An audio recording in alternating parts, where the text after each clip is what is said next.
Ini boleh saya geser ke sini karena kalau dekat saya nggak bisa membaca, harus jauh bacanya. Oh, saya jadi mundurin ya. Ini yang taruh ke samping. Oh, yang ini taruh samping. Ini. Oh, ininya. Nah,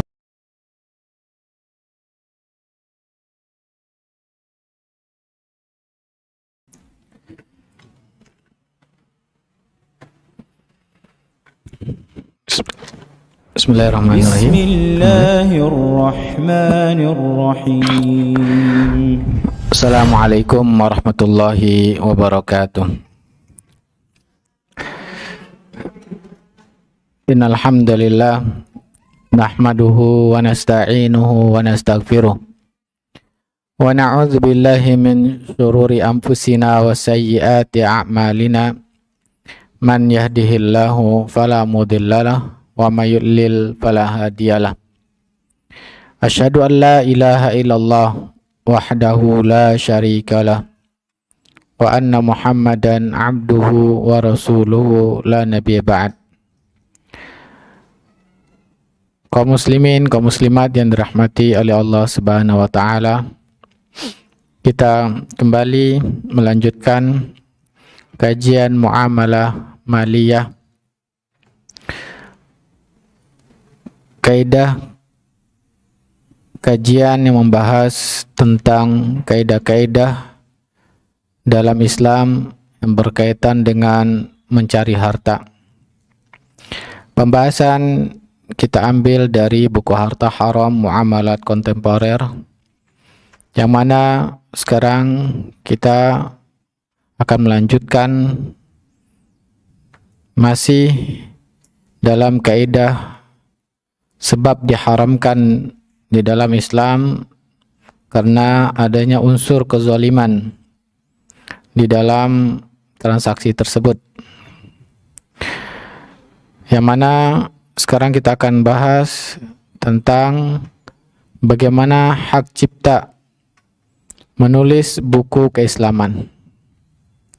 Apakah menjual hak cipta atau mengambil upah dari menulis buku keislaman ini termasuk dari harta yang dilarang atau termasuk sesuatu yang zalim atau bukan?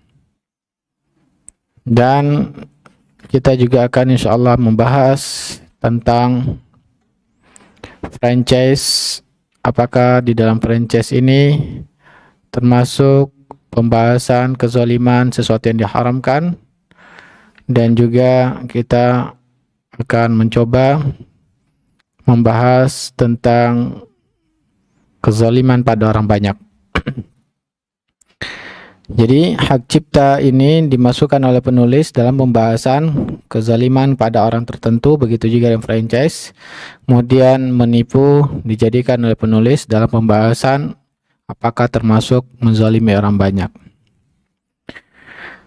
Pembahasan pertama kita akan bahas tentang bagaimana hukum mengambil upah atau menjual dari menulis buku-buku atau tulisan-tulisan atau video-video yang isinya menjelaskan tentang hukum-hukum Islam. Apakah ini dibolehkan atau tidak? Kita melihat dulu pendahuluan tentang pembahasan ini, bagaimana para ulama dahulu semangatnya mereka dalam menulis buku dan apa tujuan mereka. Dan kita juga akan melihat bagaimana keadaan di zaman kita sekarang ini. Kalau kita melihat keadaan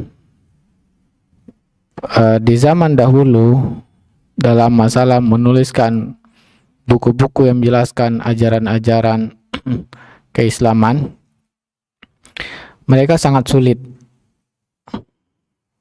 dalam menuliskan keilmuan tersebut dari segi sarana prasarana dan juga tidak banyak orang yang bisa untuk melakukan hal itu. karena besarnya biaya untuk sarana tersebut, baik itu sarana-sarana yang mendukung untuk menulis maupun sarana untuk belajar itu sangat sulit di zaman dahulu.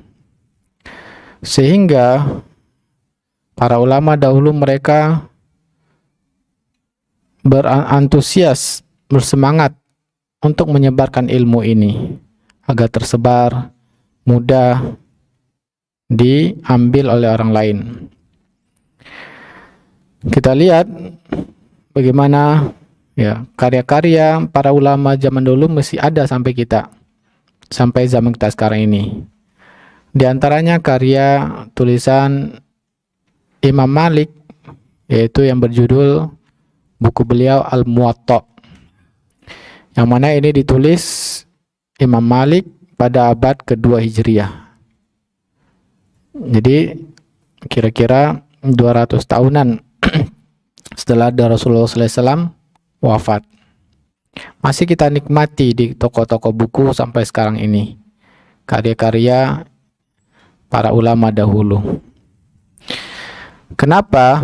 Mereka betul-betul agar keilmuan atau ilmu memahami agama ini bisa diwarisi kepada umat-umat oleh manusia, banyak bermanfaat. Tentunya mereka juga mendapatkan amal jariah dari perbuatan ini, pahala yang terus mengalir. Ini yang mereka inginkan. Sebagaimana sabda Nabi SAW, "Idza matal insanu inqata'a anhu amaluhu." Apabila seorang manusia telah meninggal, maka amalan-amalannya akan terputus. Jadi menjelaskan bahwa selagi kita di dunia inilah bisa untuk beramal sebagai bekal di akhirat nanti. Kalau sudah meninggal maka tidak ada lagi usaha yang bisa kita bawa untuk di akhirat. Illa min salasatin, kecuali ada 3 yang terus menjadi amal mengalir bagi orang tersebut walaupun dia sudah meninggal. Amalan itu sangat dia butuhkan di akhirat nanti, amal soleh. Maka Rasulullah SAW menjelaskan, yang pertama, sadaqatin jariyatin, sedekah yang mana barang yang disedekahkan itu bisa dimanfaatkan oleh orang lain, orang banyak, yang mana ya diwakafkan kepada Allah SWT, kepemilikannya menjadi milik Allah, dan manfaatnya diberikan kepada orang-orang yang banyak, sehingga amal soleh ini terus mengalir bagi orang tersebut, dinamakan dengan sedekah jariyah atau wakaf.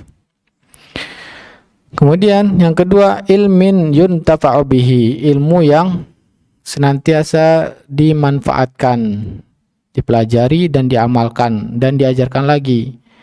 Nah, inilah motivasi para ulama dahulu, bagaimana mereka ingin setelah mereka meninggal tetap mendapatkan hasil dari usaha yang mereka kerjakan. Inilah motivasi utama para ulama. Sehingga begitu antusiasnya para ulama ingin kebaikan bagi diri mereka, sehingga mereka betul-betul menghabiskan waktu untuk menulis ini. Kita lihat bagaimana Imam Syafi'i membagi waktunya menjadi 3 bagian. Sepertiganya untuk menulis buku, kemudian sepertiga berikutnya untuk sholat tahajud, dan sepertiga berikutnya untuk istirahat. Jadi di awal-awal malam beliau terus belajar ya, menulis buku. Dan malam kedua untuk sholat tahajud, dan malam ketiganya untuk istirahat. Kemudian kita lihat bagaimana juga di antara ulama juga yang begitu antusiasnya untuk menulis ini, di antaranya Sihnun Al-Qayrawani, merupakan ulama hadis murid dari Imam Malik. Sampai-sampai beliau sepanjang malam menulis, ya, tidak makan malam, saking seriusnya, sehingga ya tidak sadar bahwa dia disuapin oleh pelayannya, oleh budaknya, saking seriusnya.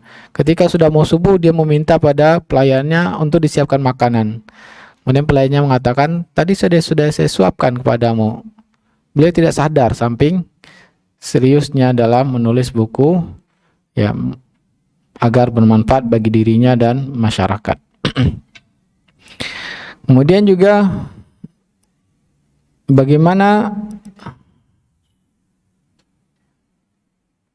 ya, kita lihat ulama-ulama yang lainnya, mereka sangat ingin bahwa tulisan mereka ini ikhlas karena Allah Subhanahu wa taala. Selain dari mereka supaya bermanfaat bagi dirinya dan orang lain, dan bagaimana juga seikhlas mungkin karena Allah Ta'ala, bukan mencari balasan. Diriwayatkan oleh Az-Zahabi bahwa Al-Mawardi adalah ulama mazhab Syafi'i, wafat pada abad 450 Hijriah. Beliau Al-Mawardi ketika masih hidup, beliau hanya menulis, tidak menyebarkan tulisan-tulisannya. Ya. Nah, ketika beliau akan meninggal, tulisan-tulisan selama ini yang beliau tulis, maka beliau berujar kepada muridnya bahwa kitab-kitab yang ada di tempat itu semuanya merupakan hasil tulisan saya. Ya. Nah, apabila nanti ketika saya sakratul maut, maka genggamlah tangan saya. Ya. Jadi beliau berpesan, berwasiat, ingin melihat apakah tulisannya ini ikhlas atau tidak karena Allah SWT.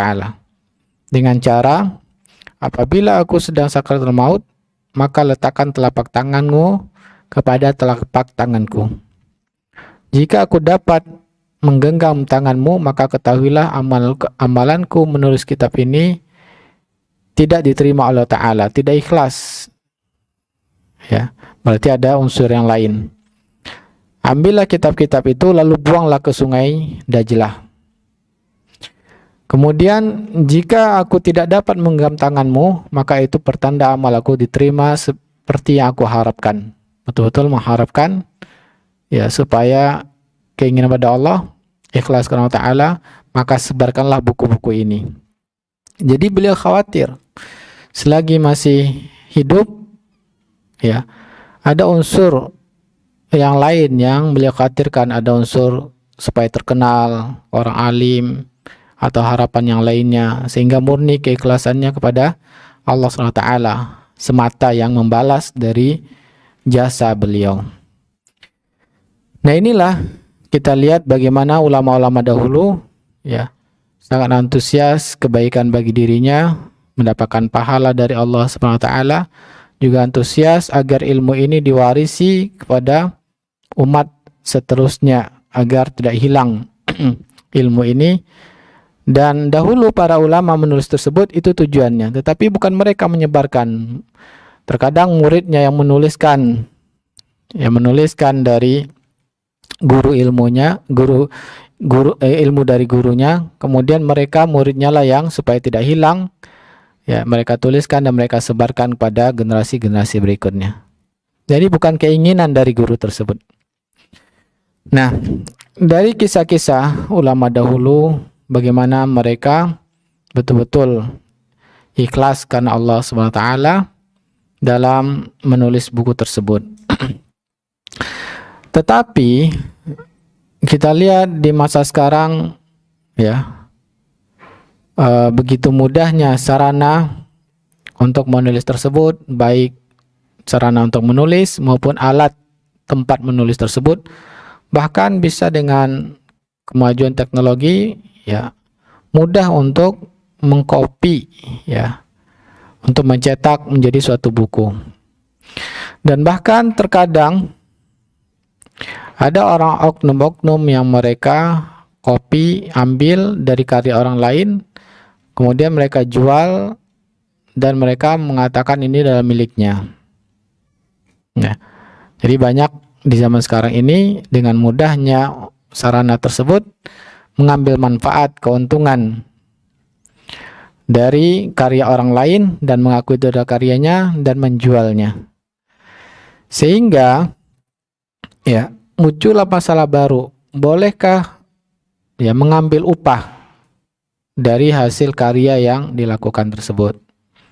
Pada dasarnya yang ingin dilakukan oleh seseorang tersebut adalah ingin mematenkan itu dalam miliknya, memastikan itu adalah kepemilikannya, sehingga kalau sudah menjadi miliknya, otomatis bolehkah, permasalahan berikutnya, bolehkah menjual sesuatu yang dimiliki kepada orang lain atau menghibahkan atau mewakafkan.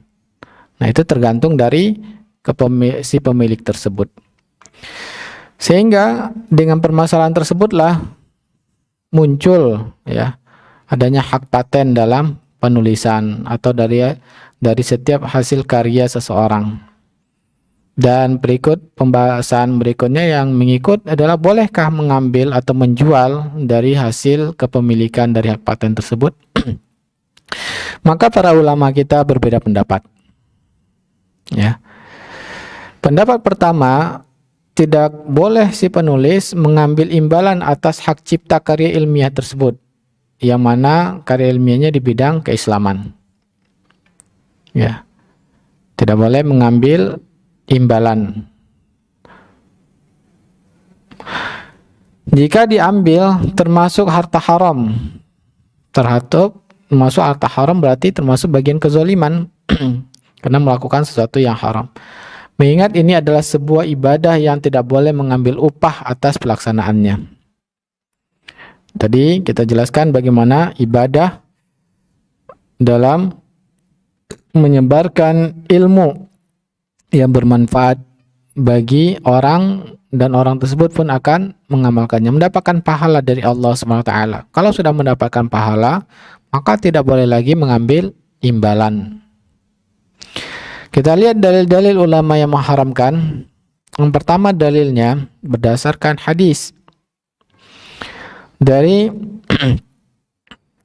yang diriwayatkan oleh Imam Ahmad dan Ibnu Hibban, dan Al-Arnaud berkata, sanad hadis ini hasan.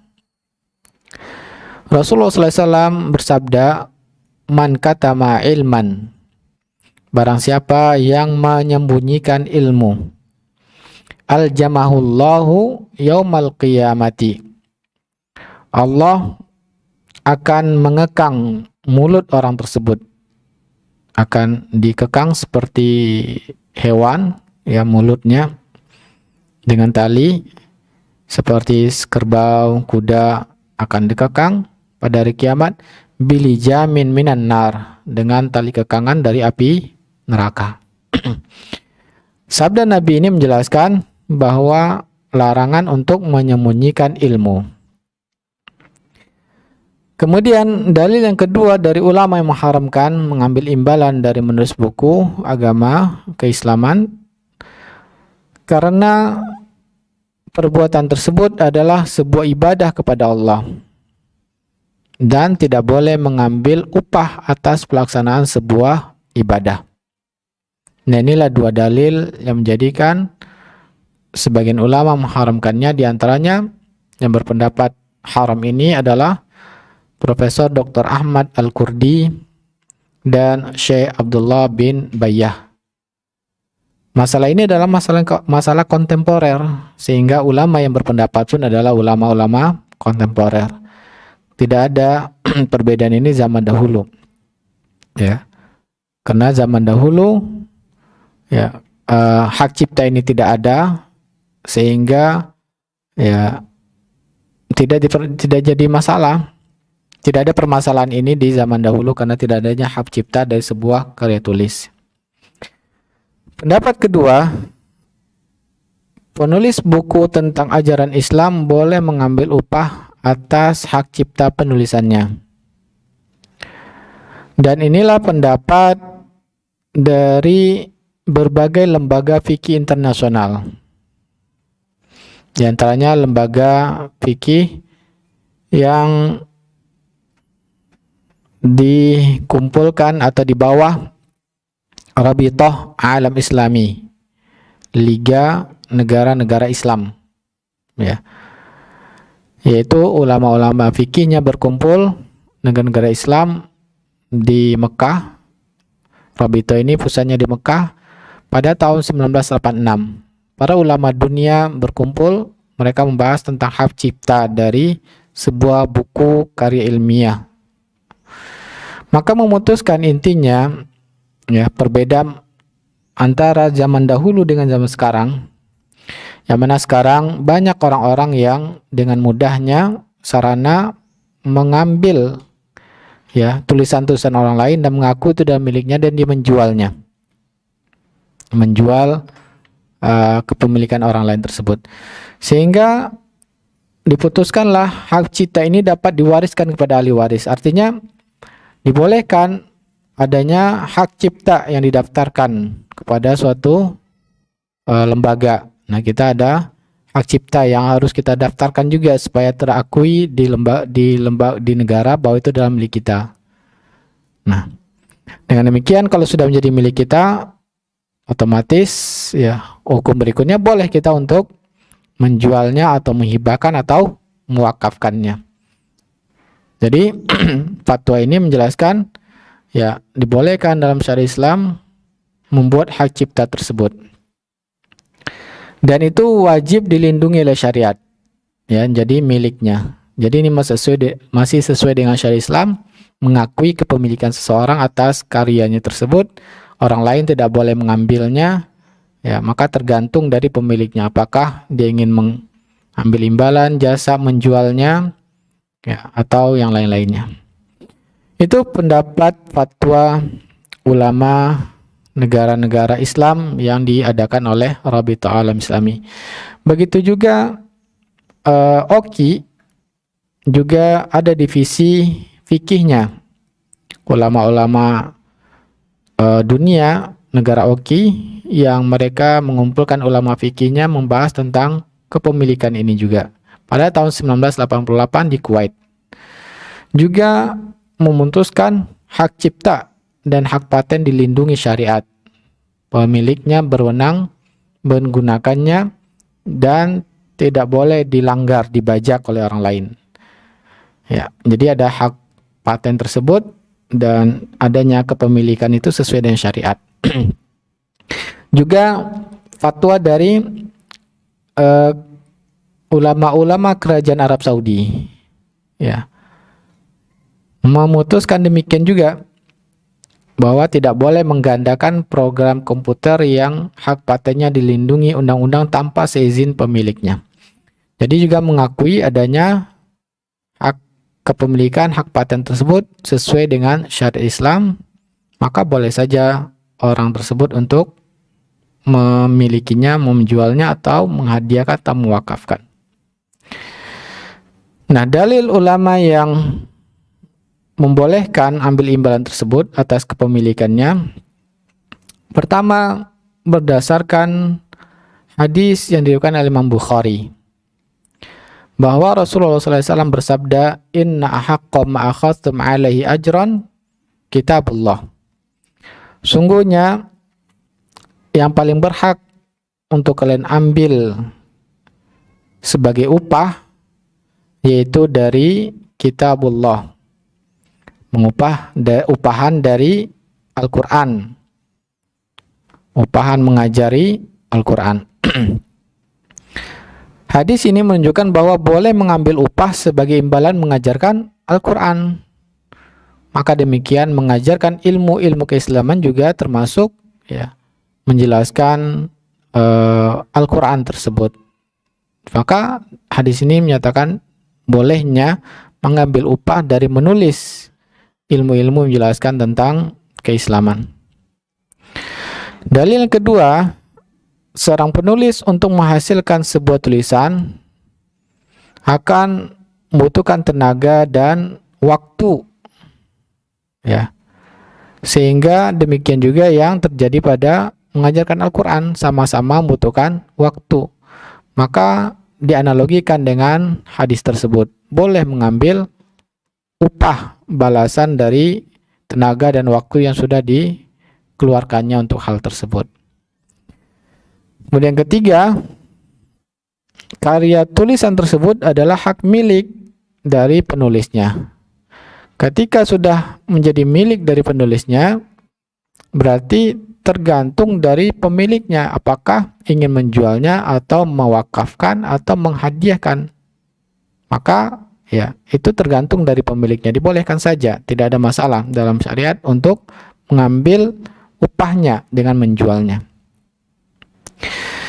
Kemudian yang keempat, ulama dahulu ya, ada yang sebagian mereka dari penulisan buku yang mereka kerjakan tersebut mereka wakafkan, ya, mereka hadiahkan, dan ternyata ada juga sebagian ulama terdahulu yang menjual kepemilikannya tersebut.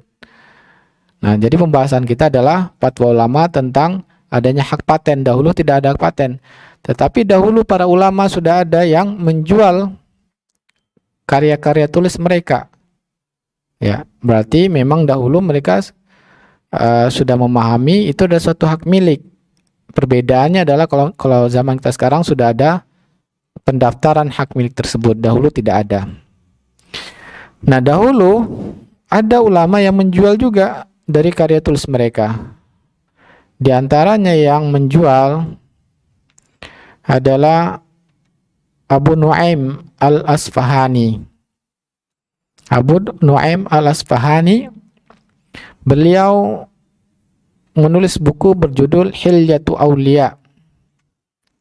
Hilyatul Aulia. Beliau di Naisabur, tinggal di Naisabur, dan menjual bukunya dengan harga 400 keping uang dinar. Ya, 400 keping uang dinar itu kira-kira kalau ditimbang seberat 1,7 kilogram.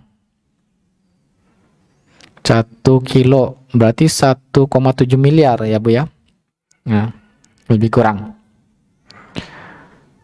Harga sebegitu mahal tidak mungkin imbalan pengganti kertas dan tinta. Ya. Jadi pasti ada di sana. Memang dahulu tinta itu mahal, dan untuk menuliskan itu juga kulit dahulu ya, atau bahan-bahan lainnya yang mahal. Tapi untuk 1,7 kg emas itu pasti ada kelebihannya, pasti itulah sebagai imbalan. Nah, kemudian juga Ibnu Hajar Asqalani juga pernah menjual bukunya seharga 300 keping uang dinar atau lebih kurang 1,3 kilogram. Ya, Ibnu Hajar Asqalani menjual bukunya.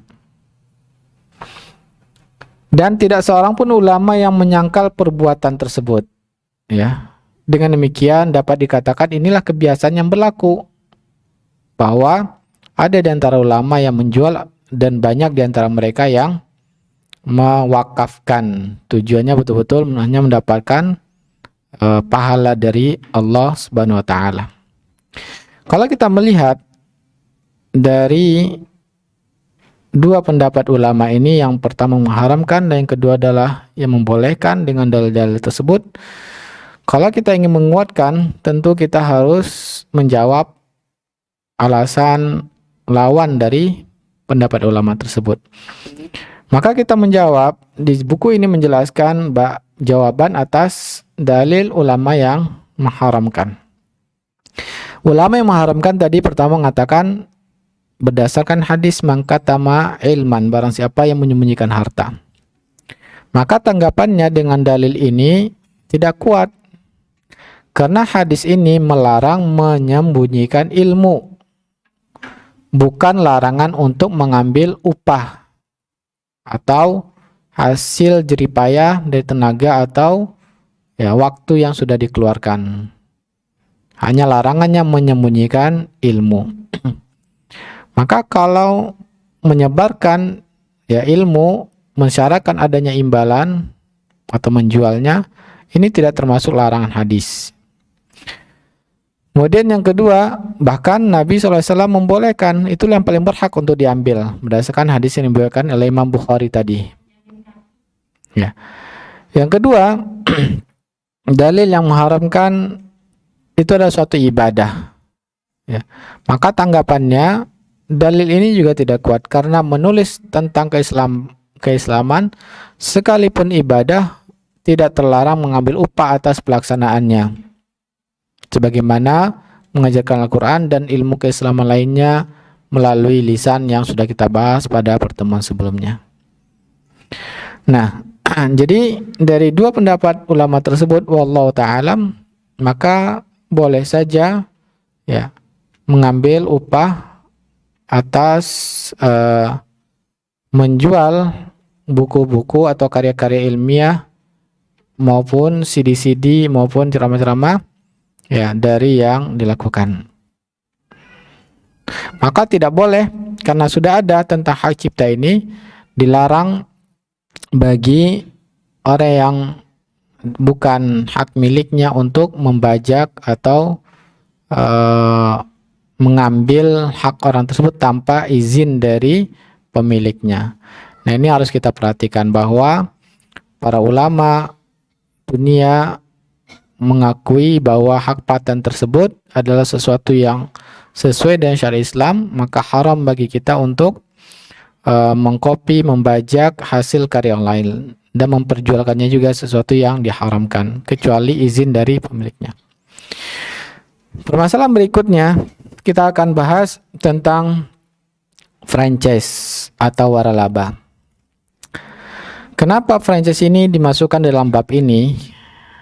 Wallahu ta'alam, nanti kita akan melihat ternyata franchise ini yaitu diantara yang akan diambil manfaatnya oleh pemilik franchise, mereka meminta upah atau imbalan atas kepemilikan mereka terhadap suatu merek dagang. Nah, ini adalah berkaitan dengan hak paten. Nah, ini berarti pembahasannya sama dengan pembahasan sebelumnya, bahwa adanya hak kepemilikan dalam merek dagang tertentu. Nah, kita akan bahas dalam masalah franchise ini, pengertian dari franchise dan bagaimana tinjauan fikih tentang franchise ini, dan kita insya Allah juga akan melihat ada beberapa kesalahan yang terjadi di masyarakat kita.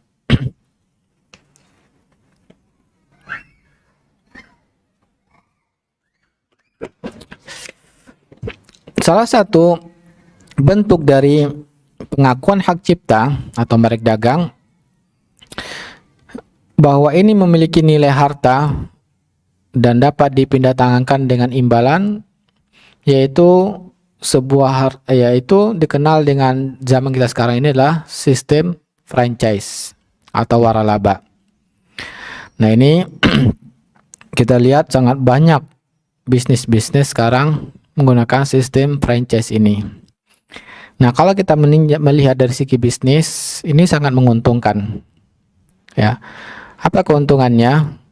Karena biasanya dalam berdagang kita butuh kepercayaan dari masyarakat, ya, sehingga kepercayaan masyarakat itulah menjadi modal yang utama untuk bisnis kita supaya lancar dalam penjualannya. Sehingga ada sebagian merek dagang yang mereka sudah memiliki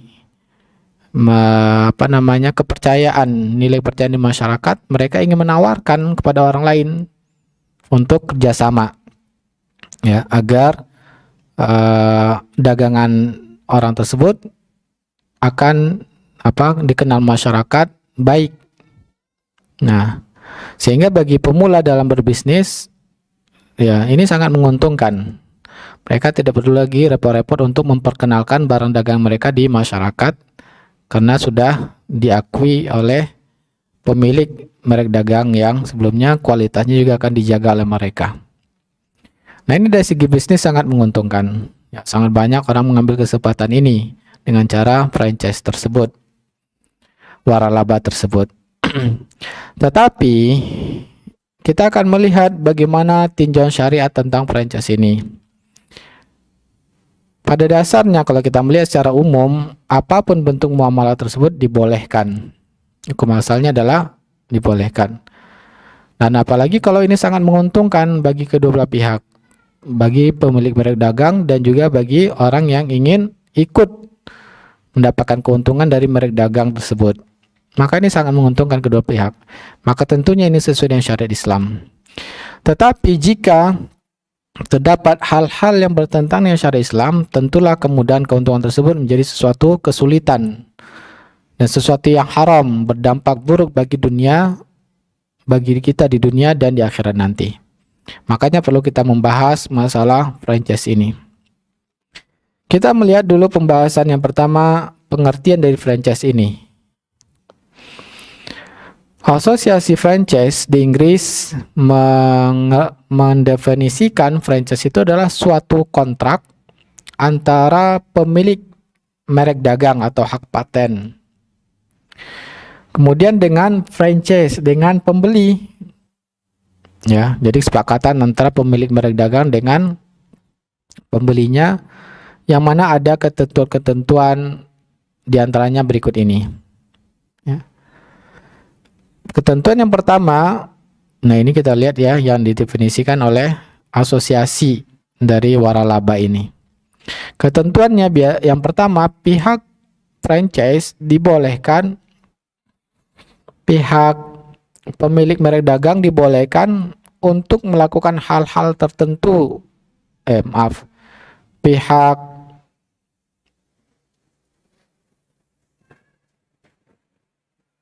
pembeli ya, pihak pembeli dibolehkan untuk melakukan hal-hal tertentu dalam kurun waktu tertentu dengan menggunakan merek dagang. Nah, jadi ada ketentuan boleh menggunakan merek dagang kami dalam waktu tertentu. Kemudian begini syarat-syaratnya. Yang kedua, pemilik merek dagang menguasai serta mengawasi. Jadi dia mengawasi secara berkesinambungan selama waktu kontrak berlangsung sesuai waktu yang disepakati.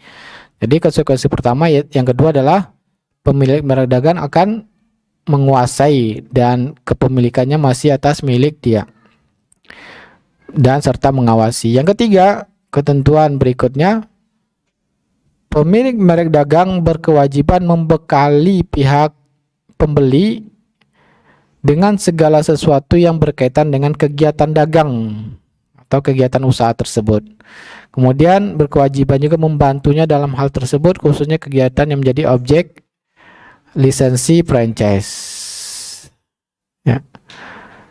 Seperti kewajiban melatih pegawai, kemudian kewajiban mensuplai barang yang dibutuhkan oleh pembeli merek dagang, dan juga melatih manajemennya. Kemudian yang berikutnya, syarat ketentuannya, pihak pembeli berkewajiban selama waktu tertentu membayar kepada pihak franchise. Nah, atas jasa tadi, jasa pelatihan-pelatihan tadi ya. Nah, itu dan jasa dari menggunakan merek dagang, mereka meminta jasanya. Yaitu dengan besaran maksimal 15%. Ini di luar pembayaran barang dan material yang dibeli oleh pihak franchise. Jadi ada dua akad di sini. Ya. Maka kita melihat Allah Ta'ala dalam tinjauan kaidah syariah, kaidah fikih, akad franchise yang didefinisikan oleh Asosiasi Franchise Inggris tadi, maka ya ini termasuk masalah kontemporer. Nah, maka kita lihat takyif fikih, yaitu pandangan fikihnya bagaimana terhadap akad ini. Kalau kita melihat bahwa di sini ada penggabungan akad sewa atas ya merek dagang dan sewa atas pelatihan-pelatihan tersebut. Kemudian digabung dengan akad jual beli, yang mana tadi bahan baku harus dari pihak pemilik merek dagang. Nah, di sini ada penggabungan akad jual beli jasa dan jual beli barang. Ya, akad ijarah dan akad bai'. Nah, penggabungan akad dalam satu kontrak, ya jasa pelatihan, jasa menggunakan merek dagang, kemudian juga disyaratkan harus membeli barang, ya. Maka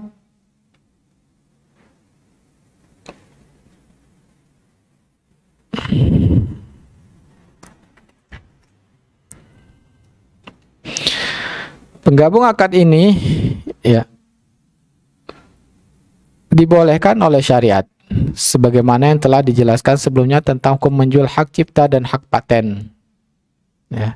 Jadi tadi kita sudah bahas tentang menjual hak cipta, hak paten tersebut maka dibolehkan.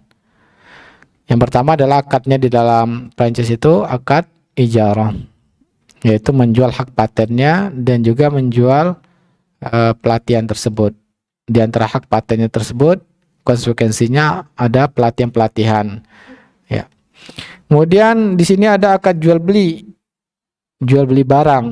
Akad ini juga dibolehkan berdasarkan dalil umum tentang bolehnya jual beli. Kemudian persyaratan tertentu, bahan baku hanya boleh dari pemilik merek dagang. Maka ini juga tidak bertentangan dengan syariat, dibolehkan saja. Karena Rasulullah SAW mengatakan al-muslimuna ala syurutihim. Kaum muslimin wajib melaksanakan persyaratan yang mereka bikin. Nah, jika para pihak yang akan melakukan kontrak mensyaratkan, maka selama tidak bertentangan dengan syariat Islam, wajib untuk ditaati. Ya, maka tidak boleh membeli bahan baku di luar yang disepakati. Kemudian di antara syarat yang lain yaitu tidak boleh menjual produk selain produk pihak franchise. Maka ini ya, kita harus mentaati, tidak boleh menjual merek dagang selain yang disyaratkan. Ini juga masih dibolehkan. Nah, melihat pada akad-akad dan persyaratan ya, maka ini komponen akad-akad tersebut dalam franchise gabungan dari akad ijarah, sewa menyewa jasa dan jual beli, kemudian persyaratan. Nah, ini tidak ada yang melanggar hukum syariat, maka dengan demikian adalah hukumnya dibolehkan. Kecuali kalau ternyata dalam praktek franchise ini terdapat hal-hal yang diharamkan, maka tentu tidak dibolehkan. Apa contohnya hal-hal yang bertentangan dengan syariat? Ya. Contohnya, barang yang diperjualkan franchise ini ternyata ada persyaratan harus ya yang bertentangan dengan syariat Islam, maka ini tidak boleh. Ada persyaratan misalkan menjual barang diharamkan. Ya, maka tidak boleh kita bersama. Atau mensyaratkan harus adanya gambar-gambar yang menampilkan aurat, maka tidak boleh. Ya. Nah, atau yang lainnya kesalahan yang sering kita dapati di lapangan, ya, yaitu bukan gabungan akad ijarah membeli jasa mereka dengan akad jual beli barang. Tetapi yang kita lihat prakteknya yang banyak di masyarakat, ya, selain akadnya yaitu bukan mereka meminta keuntungan.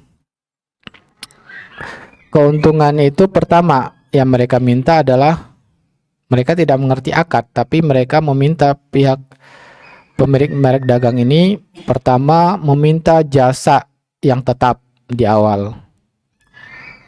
Yang kedua, mereka meminta keuntungan berikutnya yaitu apa? Sekian persen dari omset penjualan. Ini yang mereka minta, omset dari penjualan.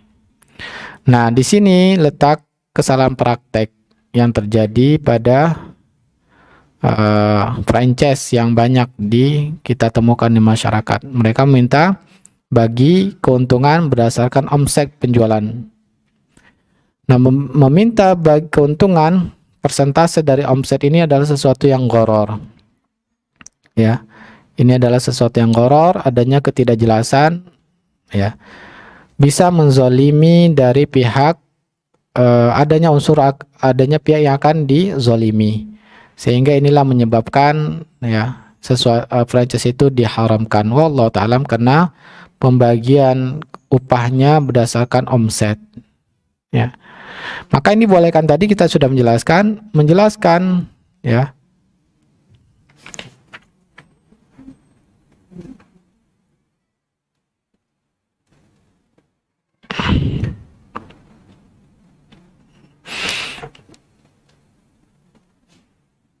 Jadi perbedaan dengan yang kita jelaskan tadi, ya, hanya kalau yang disebutkan di tadi franchise, asosiasi franchise mengatakan bahwa meminta persentase omset penjualan dengan besaran 15%. Hanya itu saja.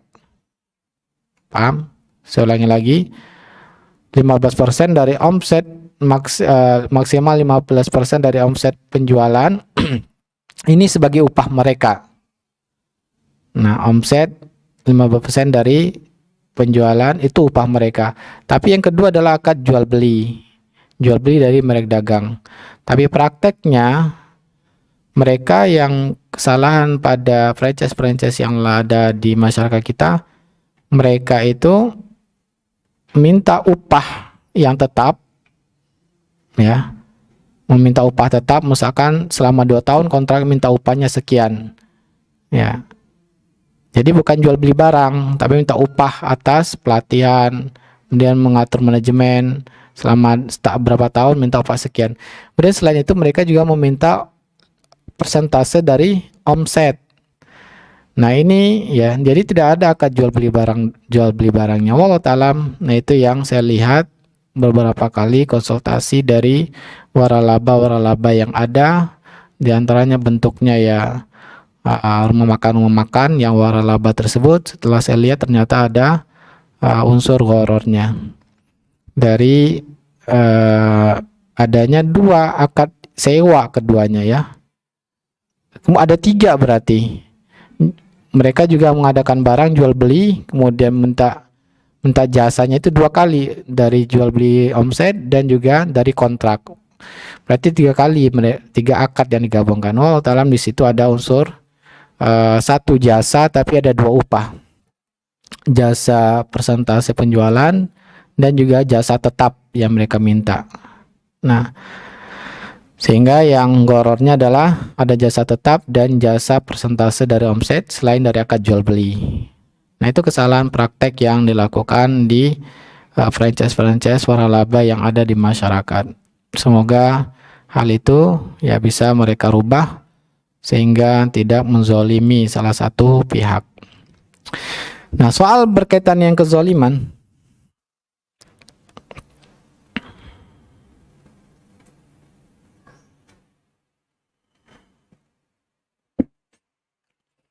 yaitu kalau tadi pembahasannya kezaliman orang tertentu, ya, maka ternyata setelah kita ketahui bahwa mengambil upah dari menulis buku itu tidak termasuk kezaliman, dan juga franchise apabila terpenuhi syariat, hukum syariat, maka tidak termasuk kezaliman. Tetapi kalau ada unsur melanggar syariat maka terdapat unsur kezaliman tadi yang kita jelaskan. Maka ada juga bentuk kezaliman kepada orang banyak. Nah, kita akan bahas kezaliman pada orang banyak. Di antara bentuk kezaliman pada orang banyak yaitu melakukan ghish. Apa yang dimaksud dengan ghish? Ghish adalah penjual menampilkan barang tidak sesuai dengan hakikatnya. Nah, inilah pengertian dari ghish. Jadi menampilkan barang yang tidak sesuai dengan hakikat barang tersebut. Bisa jadi dengan cara menyembunyikan cacat, ya. Yang mana jika si pembeli mengetahui hakikat atau mengetahui cacat tersebut, dia tidak akan membeli dengan harga yang diinginkan oleh penjual. Jadi harga yang dijelaskan tapi menyembunyikan cacatnya atau menyembunyikan keadaan barang yang sebenarnya. Kalau seandainya, berarti lawan dari ghish ini adalah yang harus diperintahkan dalam Islam, harga itu harus sesuai dengan keadaan barang. Kalau barangnya bagus, harganya mahal. Kalau barangnya jelek, ada cacat, maka dijelaskan sehingga harganya pun harus murah, lebih murah dari yang tidak ada cacat. Nah, menyembunyikan cacat tersebut tapi ingin mendapatkan keuntungan, inilah ada unsur kezolimannya. Ini namakan dengan ghish. Ya, ketika membelinya ada orang banyak, maka ini menzalimi orang banyak.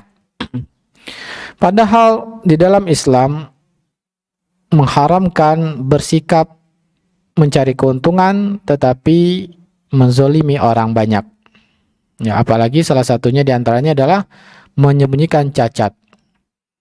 Rasulullah SAW mengingatkan para pedagang, tujuannya bukan hanya mencari untung saja dalam berdagang, ya, tapi berdagang itu ada aturan-aturannya. Di antaranya Rasulullah SAW bersabda, "At-tajirus saduqul amin ma'an nabiyyin wasiddiqin wasyuhada."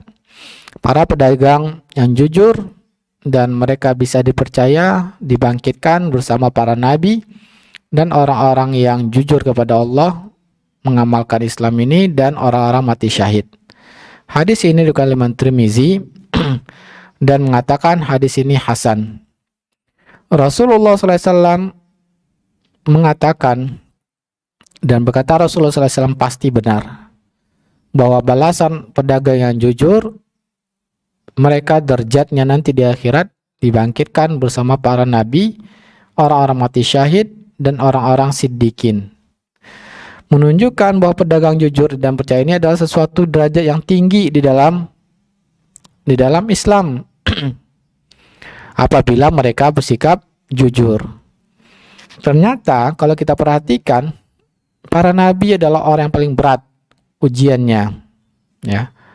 Kita tahu bahwa Nabi SAW mengatakan bahwa manusia yang paling berat ujiannya adalah siapa? Para nabi. Orang-orang yang jujur pada Allah juga paling berat ujiannya. Bagaimana harus istiqomah menjalankan syariat Islam. Orang mati syahid juga paling berat ujiannya. Berarti berdagang untuk jujur itu juga ujian yang paling berat dalam berbisnis. Ya, karena tujuan bisnis mencari untung. Kalau dia bersikap jujur, dia akan rugi. Nah, ini makanya ya balasan di dalam Islam itu sesuai dengan bebannya yang akan ditanggung.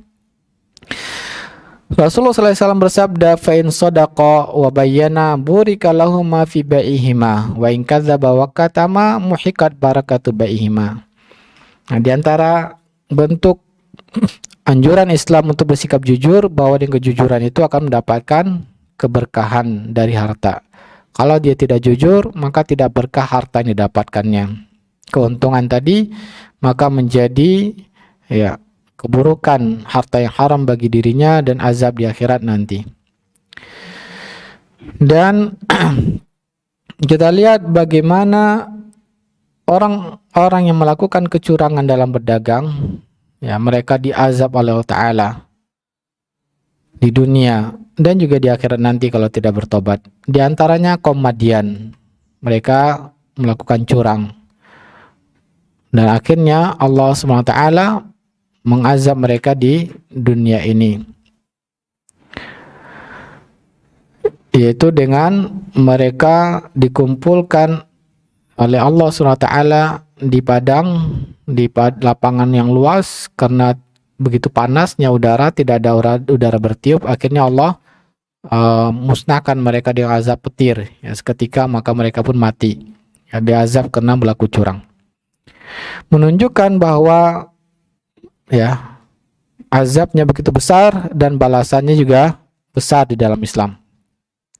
Dan kita juga melihat bagaimana Rasulullah SAW mengingatkan orang-orang Muslim sebagaimana bahayanya pada umat-umat sebelumnya. Rasulullah SAW mengatakan pada seorang Muslim tidak layak menipu. Al-Muslim akhul Muslim, seorang Muslim adalah saudara Muslim. La yahillu li muslimin ba'a min akhi bai'an fihi aibun illa bayyanahu lahu. Haram bagi seorang Muslim ketika menjual pada saudaranya untuk menyembunyikan cacat. Kalau ada cacat harus dijelaskan. Ya. Nah, Rasulullah SAW juga sudah mengingatkan berupa sidak, ya, sidak, inspeksi mendadak. Beliau langsung sidak ke pasar-pasar. Selain dari ucapan juga Rasulullah SAW mengingkari dengan perbuatan. Diriwayatkan dari sahabat Abu Hurairah bahwa Rasulullah SAW hadis ini dengan Imam Muslim melewati seorang berdagang tepung gandum. Maka Rasulullah SAW masukkan tangannya ke dalam tepung tersebut. Maka ketika itu ya beliau mendapati di dalam tepung ternyata basah. Maka beliau mengatakan, mahaza ya sahibat ta'am. Apa ini wahai penjual makanan? Ya. Kenapa dalamnya basah, luarnya kering? Maka penjual makanan mengatakan, asobat usama ya Rasulullah. Terkena air hujan, yang dalam itu basah karena terkena air hujan. Kemudian Rasulullah SAW, ya, beliau mengingatkan, ya, beliau memberikan solusi dahulu. Afala ja'alta fawqa ta'am. Jadi lihat bagaimana cara kita menegur kesalahan, sesuatu yang kesalahan, kita lihat di mata kita, jangan langsung memvonis. Tapi apa yang mesti kita lakukan? Tanyakan dahulu apa penyebab dia melakukannya. Ya. Rasulullah SAW ketika melihat suatu kesalahan, beliau bertanya, apa alasan melakukan hal itu? Ya. Bisa jadi alasannya dibenarkan oleh syariat. Jadi tidak boleh kita langsung memvonis. Tapi kewajiban kita adalah untuk menanyakan apa motif melakukan kesalahan tersebut. Maka setelah dia menjelaskan ternyata memang salah, kita beri keluarnya, solusinya. Nah ini lihat langkah kedua yang dilakukan Rasulullah SAW dalam memberikan solusi. Maka Rasulullah SAW memberikan solusi, afala ja'alta fawqa ta'am. Ternyata memang salah. Maka Rasul memberikan solusi, kenapa tidak jadikan yang basah ini di atasnya supaya kelihatan. Nah setelah diberikan solusi, baru Rasulullah SAW beliau memperingati. Beliau mengatakan, man ghasya falaysa minni. Barang siapa yang melakukan ghish, maka dia bukan umatku. Ya. Maka Rasulullah SAW berlepas diri dari orang yang melakukan ghish. Artinya, ya ini adalah suatu perbuatan dosa, dan Rasulullah SAW sudah mengingatkan ini adalah dosa, berarti Rasulullah SAW tidak bisa membantunya di akhirat nanti. Ya.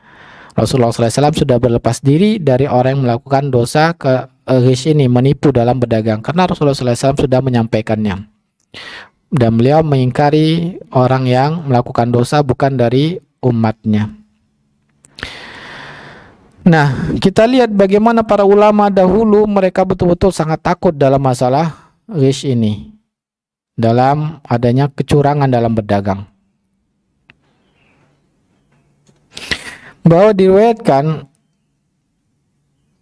oleh Abu Sa'id Al-Khadimi, beliau ulama mazhab Hanafi, meriwayatkan bahwa Imam Abu Hanifah pernah mengirim 70 helai kain kepada Bishr, temannya, untuk dijual di Mesir.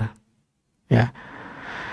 Kemudian Imam Abu Hanifah berpesan kepada Bishr bahwa di dalam kain yang 70 ini ada salah satunya yang cacat. Saya sudah memberikan catatan cacat barang tersebut. Maka nanti ketika akan menjualnya, sampaikan cacat-cacat ini kepada pembeli. Maka Bishr pun menjualnya di Mesir. Setelah terjual, ya, maka beliau pulang ke Irak. Nah, perjalanan dagang ketika itu sangat lama, sehingga ada kemungkinan lupa di perjalanan. Ya, dari Irak ke Mesir itu membutuhkan waktu yang panjang, sehingga ada kemungkinan untuk lupa. Sehingga Bishr pun menyerahkan hasil penjualan, yang mana 3.000 keping uang dinar. 3.000 keping, kira-kira 12 kg emas, Ibu. Di 12 kg emas. Berarti kira-kira berapa? 13 miliar harganya, uangnya. Nah, lalu Imam Abu Hanifah menanyakan pada Bishr, yang catatan saya berikan pada suatu barang tersebut disampaikan tidak kepada si pembeli. Maka apa yang dijawab oleh Bishr? Aduh, lupa saya menjelaskannya. Apa yang dilakukan Imam Abu Hanifah? Beliau pun mensedekahkan seluruh hasil penjualan tadi, ya, 13 miliar semuanya disedekahkan pada fakir miskin. Nah, inilah bagaimana takutnya orang yang tahu, ya, dengan Allah Subhanahu wa taala, begitu besarnya azab Allah. Ya, tidak berani menukar akhirat yang abadi dengan uang yang tidak seberapa. Paham hakikatnya. Ya, Allah sudah menjelaskan bahwa orang-orang yang menukar dunia di akhirat itu adalah orang yang tidak berakal. Jadi inilah ulama. Mereka adalah orang yang paling tahu dengan azab Allah Ta'ala. Mereka mengerti bahwa azab itu abadi. Di akhirat nanti adalah abadi. Dosanya begitu besar di dunia dan di akhirat. Maka mereka tidak berani menukar uang 13 miliar itu dengan nerakanya Allah Ta'ala dan azabnya di dunia. Tapi sebaliknya, sekarang hanya ingin mengharapkan untung 5.000, 2.000, berani menipu orang. Ya. Kita lihat bagaimana pedagang-pedagang sekarang hanya mengharapkan keuntungan 10.000, melakukan riba. Ya, mereka betul-betul tidak tahu dengan Allah SWT. Mereka tidak kenal dengan Allah SWT. Makanya Allah mengatakan ya bahwa orang innama yakhsyallaha min ibadihi al-ulama. Orang yang paling takut pada Allah dari siapa? Orang-orang yang berilmu. Nah, itulah pentingnya kita belajar supaya kita tahu apa ancaman Allah SWT, azabnya bagi orang-orang yang melanggar ketentuan Allah dalam berdagang. Makanya oleh karena itu wajib seorang pedagang itu yang akan melakukan jual beli mempelajari hukum fikih muamalah. Ya, supaya takut kepada Allah, tidak berani melakukan riba, tidak berani menipu, mengambil harta orang lain dengan cara yang batil. Dan kebanyakan orang di zaman kita sekarang ini tidak peduli hal itu. Ya. Nah, makanya Rasulullah SAW tadi mengatakan at-tajirus shaduq, pedagang yang jujur, mereka dibangkitkan bersama para nabi. Karena itu tidak gampang. Ya, 1 rupiah yang kita ambil dari harta orang lain karena menipu, itu menjadi azab. Makanya Rasulullah SAW mengingatkan pada kita, ya, ya ma'syarat tujar, innakum tub'atsuna yaumal qiyamati fujaran. Wahai para pedagang, kalian semuanya dibangkitkan nanti di akhirat dalam keadaan berdosa. Nah, ingat, semua para pedagang adalah dibangkitkan dalam keadaan berdosa. Nah, ibu-ibu pernah berjualan? Nah, hati-hati ibu-ibu. Ya, Nabi sudah ingatkan. Semua pedagang akan dibangkitkan dalam keadaan berdosa. Maka kita termasuk yang terancam. Kita sering melakukan jual beli. Nah, kemudian Rasulullah SAW menyebutkan ada pengecualiannya. Nah, ini harus kita ketahui. Illa manittaqo wa barra wa sadaqa. Kecuali pedagang yang melakukan jual beli tersebut takut kepada Allah. Nah, ini syarat pertama. Harus takut kepada Allah. Modal utama dalam berdagang itu bukan modal uang, tapi modal paling utama adalah apa? Takwa kepada Allah. Jangan jadi pedagang kalau tidak bertakwa. Takwa itu bagaimana caranya? Apa yang maksudnya takwa? Takwa itu melakukan perintah, meninggalkan larangan. Jangan berdagang kalau tidak tahu larangan-larangan yang akan kita jalani. Jadi wajib belajar dulu. Ya. Pelajari apa larang-larangan yang akan kita lakukan dalam berdagang ini. Jadi sebelum kerja itu pelajari kira-kira apa yang diharamkan dalam Islam. Kita tinggalkan. Kalau tidak belajar kemungkinan besar akan terjadi apa? Melanggar aturan tadi. Nah, ini syarat pertama. Kalau ingin berdagang, takut dulu kepada Allah. Yang kedua, setelah kita melaksanakan tersebut supaya tidak berdosa lagi apa? Wabarro. Berdagang itu tujuannya untuk berbuat baik, bukan untuk tujuannya apa? Mencari keuntungan. Ya. Tapi berbuat baik untuk memenuhi kebutuhan kita, ya. Dan berbuat baik kepada orang lain, membantu orang lain memenuhi kebutuhannya. Tapi orang sekarang ini berdagang tujuannya untuk apa? Bagaimana mencari keuntungan, menzolimi orang lain. Nah, ini syarat kedua yang harus kita ketahui. Yang ketiga, wasodako, dan bersedekah. Banyak bersedekah. Ya. Nah, ini kan bertentangan dengan bisnis kan? Sedangkan bisnis itu tujuannya untuk cari untung, sedangkan Nabi memerintahkan pedagang itu banyak bersedekah. Nah, inilah yang tadi seperti Imam Abu Hanifah. Ya. Imam Abu Hanifah inilah yang Rasulullah SAW mengatakan at-tajirus saduqul amin, pedagang yang jujur pada Allah dan bisa dipercaya. Artinya begitu ada yang haram ditinggalkan, disedekahkan seluruhnya. Padahal kan kalau kita secara akal bisa menyisihkan yang haram tadi, ya kan? Secara akal kan bisa kita sisihkan, wah kayaknya yang cacat ini hanya sekian persen, ya udah yang haram ini aja yang saya infakkan. Tapi Imam Abu Hanifah lebih memilih wasodaqoh, mensedekahkan seluruh hartanya. Nah inilah tentang pendahuluan masalah ghish ini yang harus kita ketahui, motivasi bagi kita secara muslim bahwa berdagang ini balasannya besar, surganya Allah Ta'ala jika kita bisa sesuai dengan ketentuan syariat Islam. Semoga materi ini bermanfaat bagi saya dan kita semua, menambahkan keimanan kita dan pemahaman kita tentang syariat Allah, dan Allah mudahkan kita untuk mengamalkannya. Selanjutnya kita akan diskusi tanya jawab.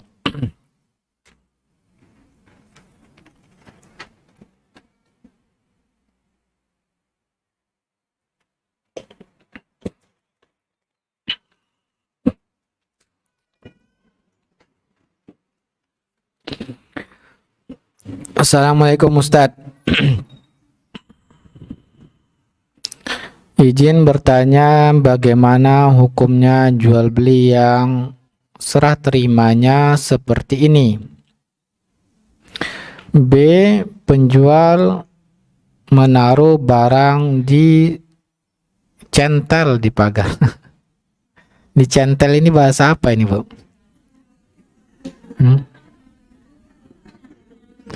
Dicentel di pagar.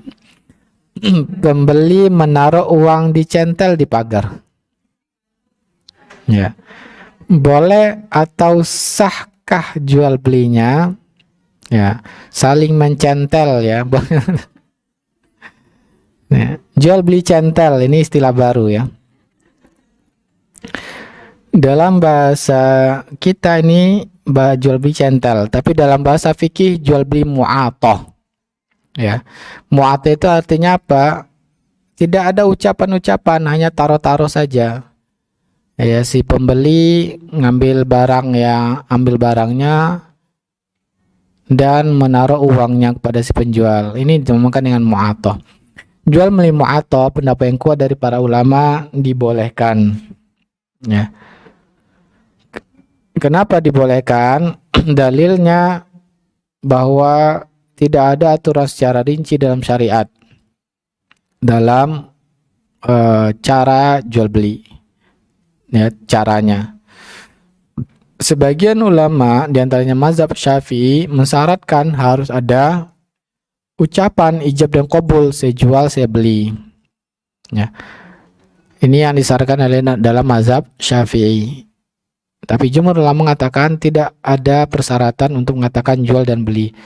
Maka ijab dan qabul, serah terima sigot itu, bentuk akad itu dikembalikan kepada kebiasaan masyarakat. Inilah pendapat yang kuat. Maka asalkan masing-masing pihak paham bahwa itu adalah pengertiannya jual beli. Jual beli itu artinya apa? Perpindahan kepemilikan, ya. Dan mereka saling ridho dan barangnya jelas dan terpenuhi syarat yang lainnya, maka sudah dianggap sebagai jual beli. Ya, dengan saling mencentelkan ini, asalkan masing-masing pihak itu tujuannya ada jual beli, maka dibolehkan. Allah Ta'ala alam. Karena memang pemahaman mereka paham itu sedang tukar menukar harta, tujuan kepemilikan. Bismillah. Assalamualaikum Ustadz. Izin bertanya, bolehkah penjual suatu masakan atau makanan atau minuman memasang gambar di gerainya? Gambar tersebut bukan miliknya, tetapi mengambil gambar orang lain, pedagang lain tanpa izin. Syukran.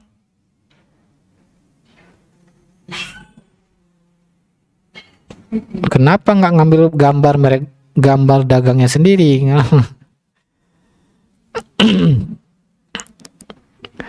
Intinya bolehkah mengambil gambar pedagang lain tanpa izin? Nah, itu pertanyaannya.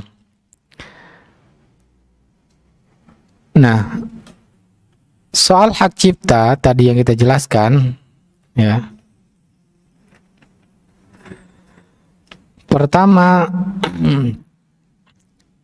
apakah gambar ini ada hak ciptanya atau tidak? Ya, ternyata hak cipta ini yang dijelaskan tadi pembahasannya supaya dia betul-betul menjadi sah kepemilikannya, maka harus diapakan? Didaftarkan, dipatenkan. Ya, maka sah menjadi kepemilikannya. Paham maksud saya? Sah secara undang-undang dan dia bisa dituntut di pengadilan. Ya. Kalau kita sudah mematenkan suatu merek dagang di lembaga tertentu, kemudian ada orang lain yang mengambil merek dagang tersebut, maka kita berhak menuntutnya di pengadilan dan kita akan menang karena memang sudah terdaftar merek dagang kita. Itu yang pertama yang harus kita ketahui. Nah, ini juga tujuannya baik. Ya, supaya ada pendaftaran tersebut tujuannya baik. Karena kalau tidak demikian, susah menentukan siapa yang memiliki sebetulnya. Paham maksud saya? Kalau tidak demikian, semua orang akan mengaku ini punya saya, ini punya saya. Sehingga dibikinlah aturannya bahwa yang mendaftarlah yang diakui sebagai kepemilikannya. Nah, maka oleh karena itu penting bagi para pedagang muslim ya, supaya tidak ditiru orang lain dan diakui oleh pemerintah, maka segera daftarkan. Jangan kita sudah susah-susah membuat merek dagang tersebut terkenal, ternyata tidak didaftarkan, malah orang lain yang mendaftarkannya, maka kita kalah dalam segi hukum di positif di dunia. Nah, adapun di akhirat ya, maka tentu hukum Allah yang lebih adil. Kalau memang orang tersebut meniru, maka dia yang akan bertanggung jawab atas ini di akhirat. Tapi di dunia itu cara menentukannya. Dan ini juga yang disampaikan Rasulullah SAW, bahwa Rasulullah SAW mengatakan dalam memutuskan suatu peradilan, terkadang beliau bisa salah. Ya, karena kepintaran seseorang untuk berbicara, sehingga Rasulullah SAW memutuskan sesuai dengan yang dipahami oleh beliau hasil dari yang disampaikan oleh orang tersebut.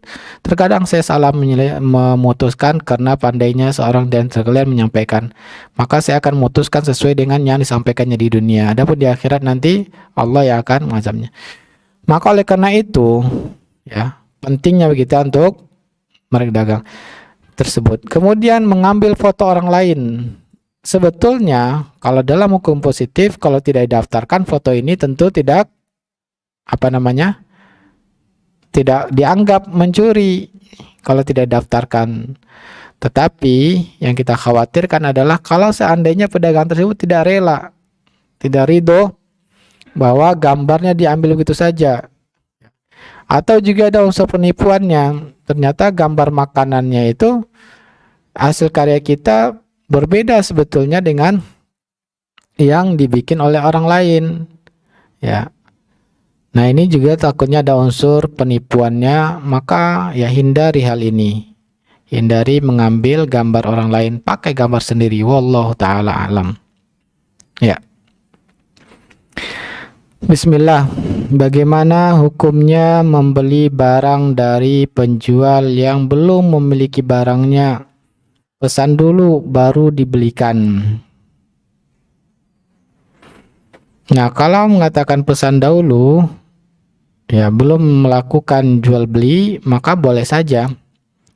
Kalau hanya sekedar pesan, tidak mengikat janji untuk melakukan jual beli. Nah, ketika sudah memiliki barangnya, baru dilakukan akad jual beli, kontraknya, maka ini dibolehkan.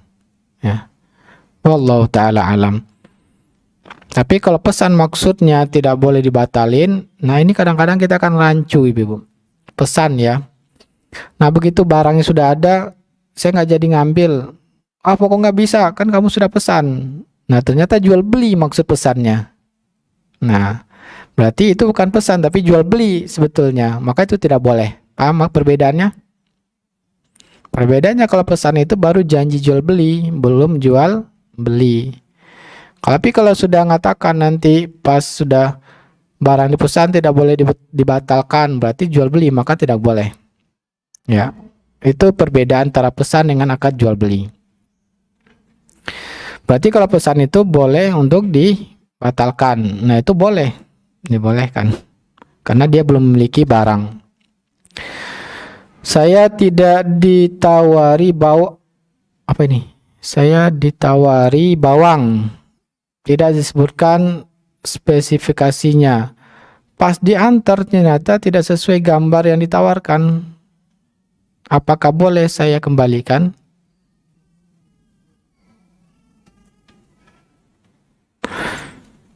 Spesifikasinya gambar ya. Jadi ditawari barang pakai gambar. Ternyata pas sampai tidak sesuai dengan gambar. Ya. Pas sampai tidak. Ini pertanyaannya, apakah boleh saya kembalikan? Boleh. Ya. Karena hak pembeli ketika ditawari jual beli barang melalui spesifikasi. Nah, bentuk spesifikasinya adalah gambar. Maka si penjual berkewajiban menyediakan barang sesuai gambar. Nah, ini pentingnya harus dipahami ya. Kalau kita menjual spek, maka kewajiban kita menjual barang sesuai spek tersebut. Kalau speknya pakai gambar, maka berkewajiban menjual barang tersebut sesuai gambar. Kalau tidak menyediakan barang sesuai gambar, berarti kita sudah berdosa. Kita sudah ghish. Jelas? Makanya tadi saya ingatkan, yang memakai foto barang orang lain itu bisa nanti kenanya menipu orang lain, ghish. Ya. Maka fotokan barang itu sendiri yang akan kita jual. Jangan foto dari bawang yang lain. Nah, kita ternyata tidak sesuai. Maka ini ghish, menipu, dan si pembeli berhak untuk khiyar membatalkan jual belinya. Wallahu ta'ala alam. Assalamualaikum warahmatullahi wabarakatuh. Ustadz, bagaimana hukum just tip yang digabung akadnya antara jual beli dan hutang? Soalnya si penjual menalangi dulu dan harga yang dijual sudah ditambahkan laba untuk penjual tersebut. Nanti pembeli bayar setelah barang diantar untuk penjual. Syukron.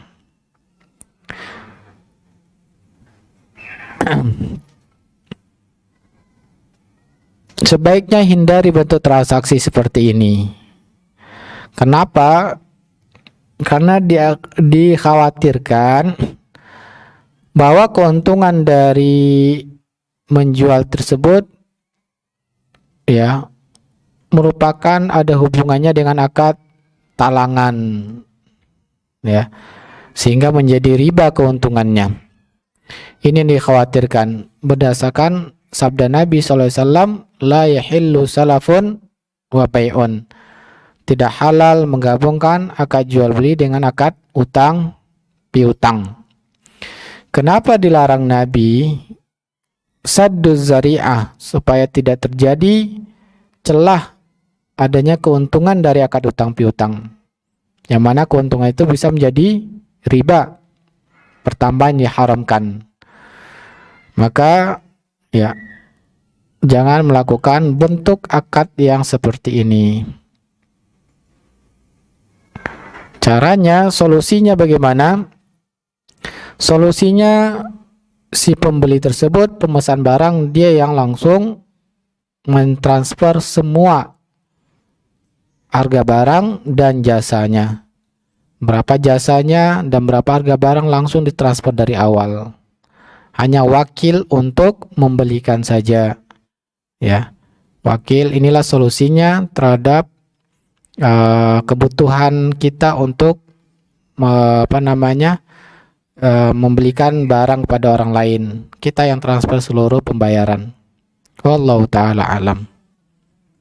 Supaya tidak terjadi celah sesuatu yang diharamkan. Assalamualaikum Ustadz,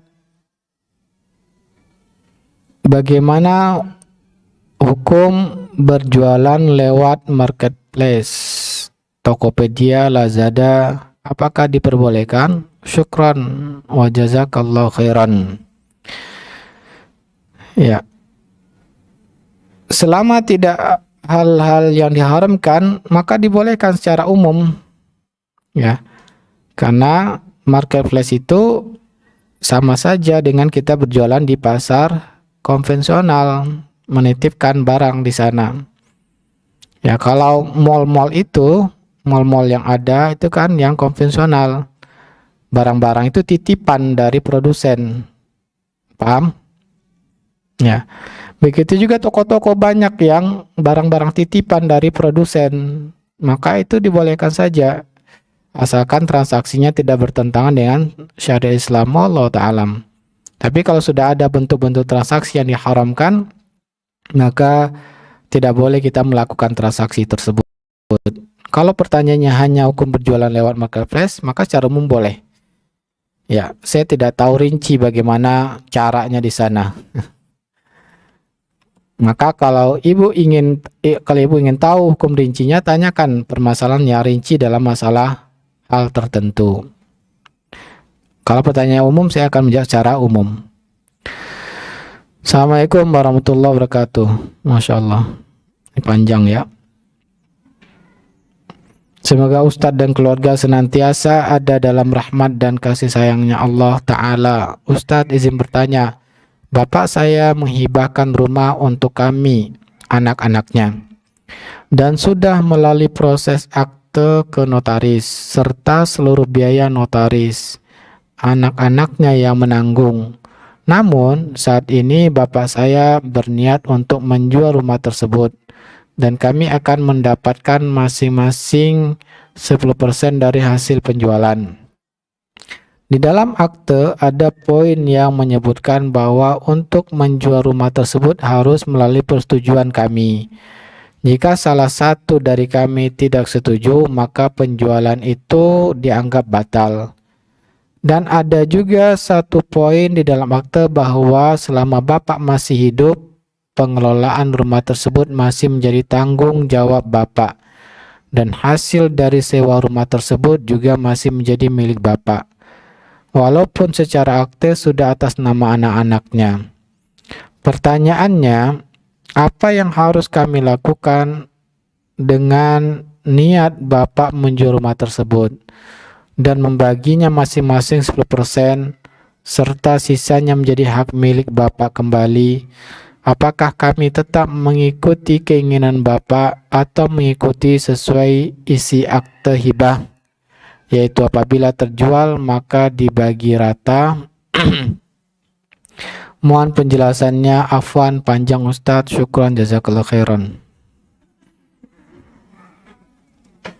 Iya. Kalau melihat dari perjanjian di notaris bahwa ini menjadi wasiat, ya, wasiat yang mana nanti kalau sudah meninggal maka ya sudah dibagi pelaksanaan wasiatnya ini, hadiahnya ini diikat ketika sudah meninggal, ya, yang mana tapi sudah dibalik namakan sekarang.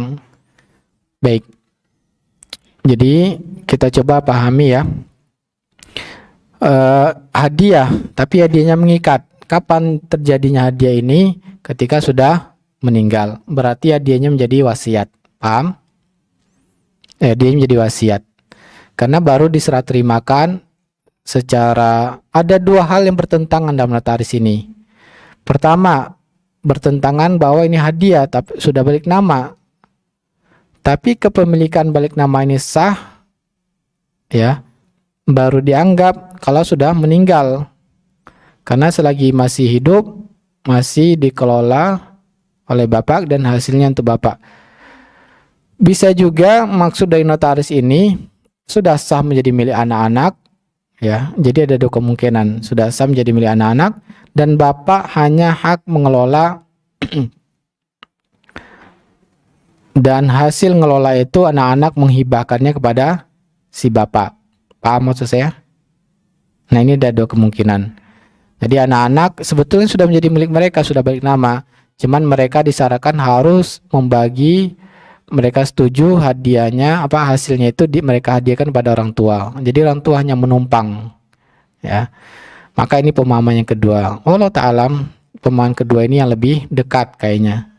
Karena sudah sah balik namanya secara negara, berarti sudah sah hadiahnya. Si bapak hanya mendapatkan keuntungan karena hadiah dari anak-anaknya. Ini yang lebih dekat saya memahaminya. Kemudian yang kedua, bolehkah si bapak ini kemudian merubah hadiahnya tadi yang sudah sah, sudah balik nama, dia tarik lagi, ya, dia tarik lagi. Bolehkah atau tidak? Nah, ini soal pertama, ada dua hadis yang menjelaskan hal itu. Hadis yang pertama, Rasulullah SAW menjelaskan, laisa lana masal su alladhi ya'udu fi hibati kalladhi ya'kulu qai'ahu, atau fi mana. Tidak ada bagi kami permisalan yang buruk, yaitu ini adalah permisalan yang paling buruk yang kami miliki, kata Rasulullah SAW. Tidak ada lagi yang paling buruk. Yaitu apa? Orang yang meminta hadiahnya kembali, yaitu seperti anjing yang menelan muntahannya. Kita lihat bagaimana Rasulullah SAW pertama menjelaskan buruknya keadaan orang yang meminta hadiahnya kembali yang sudah dihadiahkan, sudah serah terima. Yaitu anjing disamakan dengan anjing yang mana najis mughalazah, air ludahnya jilatannya. Ya, jilatannya najis mughalazah, anjingnya itu sendiri adalah sesuatu yang haram, najis besar. Sekarang muntahannya lagi lebih parah lagi, ya. Muntahan dari najis yang mughalazah menunjukkan begitu haramnya menarik kembali hadiah yang sudah dilakukan. Ini ancaman pertama. Hadis yang kedua, ternyata Rasulullah SAW mengatakan apa? Anta wa maluka li abika. Kamu dan hartamu milik dari bapakmu. Paham? Nah, seolah-olah dua hadis ini bertentangan, ya. Padahal tidak. Kenapa? Jelas kita jalankan saja hadis ini bahwa haraman untuk menarik hadiah kembali kalau tidak ada kebutuhan. Adapun ucapan Nabi anta wa maluka li abika, kamu dan hartamu milik bapakmu, adalah jika bapak itu membutuhkan. Paham maksudnya? Maka kalau bapak membutuhkan, harta kita itu adalah harta bapak, boleh saja bapak mengambilnya. Tapi bapak tidak boleh mengambil harta anaknya kalau kezaliman, dia tidak butuh tapi ngambilnya. Maka dengan demikian, wallahu ta'ala, amalkan saja kedua hadis ini. Kalau memang ada unsur kebutuhan, maka kita dan keluarga kita dan kita sebetulnya tidak dizalimi, maka itu masih hak, boleh saja bapak meminta kembali. Paham? Tapi kalau bapak bersikap zalim, tentu ini sesuatu yang tidak boleh, dilarang oleh Nabi SAW. Bapak sebetulnya tidak butuh dan dia sudah menghadiahkan, maka haram bapak untuk mengambilnya. Nah, inilah mengamalkan dua hadis tersebut. Dan anak juga lihat, kalau anak tidak dizalimi, mereka memang memiliki harta dan bapak ada kebutuhan, tentunya boleh bagi bapak meminta kembali hartanya, apalagi ini hasilnya. Sedangkan jangankan hasil dia, hasil kita saja halal kalau bapak itu mengambilnya. Paham? Halal bapak mengambilnya, ya, kalau memang butuh untuk itu, ada kebutuhan yang harus dipenuhi. Wallahu ta'alam. Semoga bisa dipahami dengan baik. Atau kurang paham bisa didiskusikan, Ibu? Ya. Apabila menulis sebuah buku dan karyanya tersebut ternyata sudah pernah ditulis oleh ulama terdahulu, namun ulama tersebut belum menjabarkan secara menyeluruh, bagaimana hukumnya? Kemudian apakah hal tersebut termasuk plagiat? Nah, plagiat itu kan ada juga ketentuannya. Ya, plagiat itu ketentuannya kalau saya tidak salah diantaranya memang yang sama persis, ya, tidak ada ubahan-ubahannya. Tapi kalau kutipan-kutipan itu tidak termasuk plagiat, Nah, kita sudah mengubahnya, sudah ini, maka itu dia tidak plagiat. Maka tentukan pengertian plagiat ini bagaimana aturannya. Saya rasa kalau sudah mensyaratkan lebih atau mengutip saja, ini tidak plagiat, ya. Ada mengutip dari buku ini, menyusun kembali dengan bahasanya sendiri, ini tidak plagiat. Wallahu taala alam. Itu ada memahami pengertian plagiat itu bisa kita rujuk pada pengertian orang yang ahli. Kalau sama dengan itu maka itulah plagiat. Kalau tidak sama berarti tidak plagiat. Assalamualaikum warahmatullahi wabarakatuh. Afwan Ustadz, di luar tema. Ada seorang teman yang suaminya meninggal yang mempunyai hutang ratusan juta, tetapi beliau alhamdulillah rahimahullah mempunyai kos-kosan dan kontrakan. Hasil kos-kosan kontrakan tersebut dipakai untuk mencicil hutangnya dan dipakai untuk memenuhi kebutuhan sehari-hari keluarga yang ditinggalkan. Apakah hal tersebut dibolehkan ataukah pendapatan tersebut harus dibagi ke ahli waris yang ditinggalkan? Bagaimana cara membaginya? Sementara beliau rahimahullah meninggalkan 2 orang istri, yang satu nikah resmi, yang kedua nikah seragama. Nikah seragama, secara agama. Secara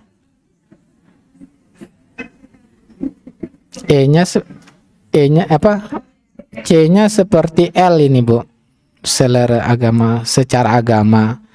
Anaknya ada 4 laki-laki dan 2 perempuan, 2 laki-laki dan 2 perempuan.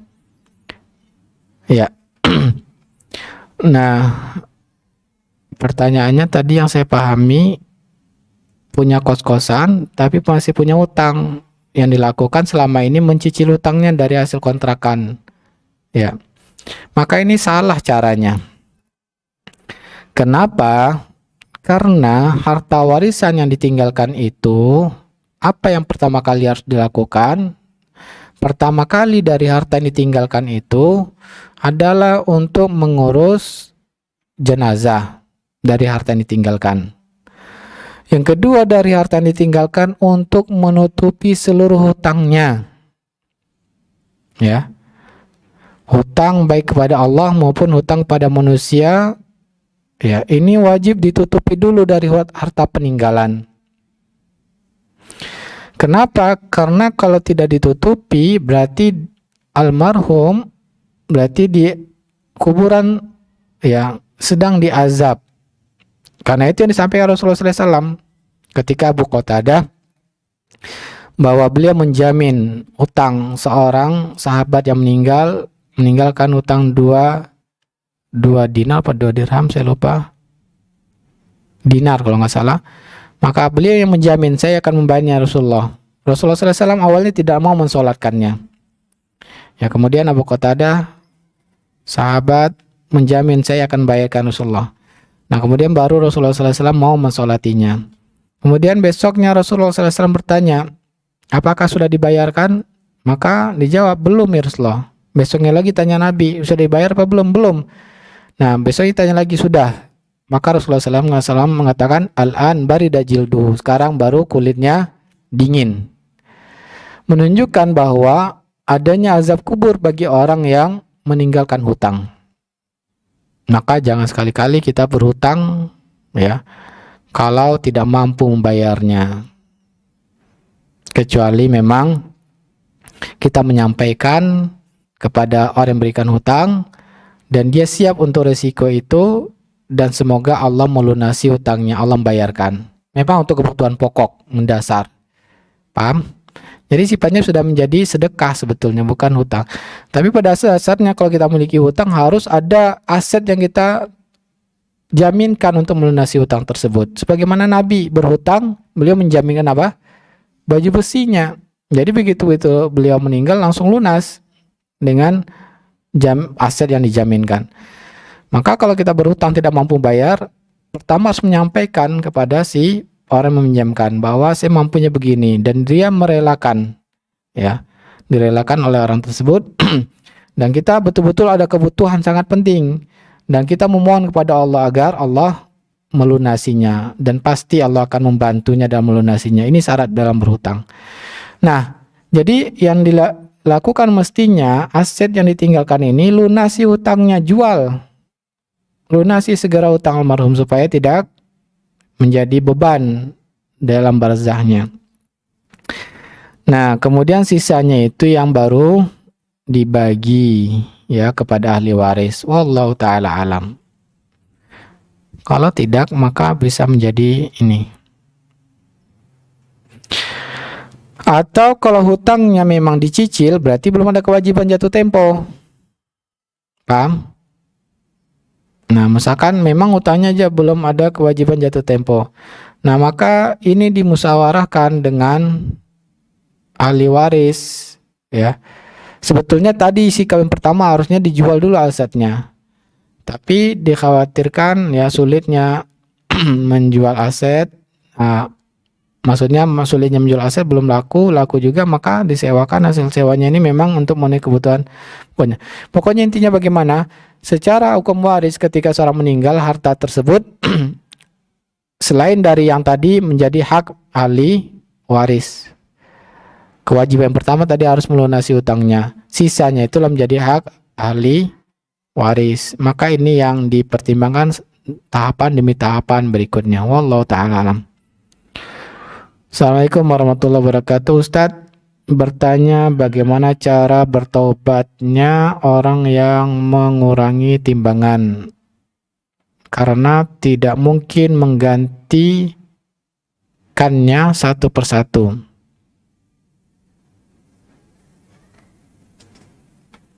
Ya, maka kalau kita sudah memakan harta orang lain dan memungkinkan kita untuk mengembalikannya di dunia, ya, maka segeralah mengembalikannya.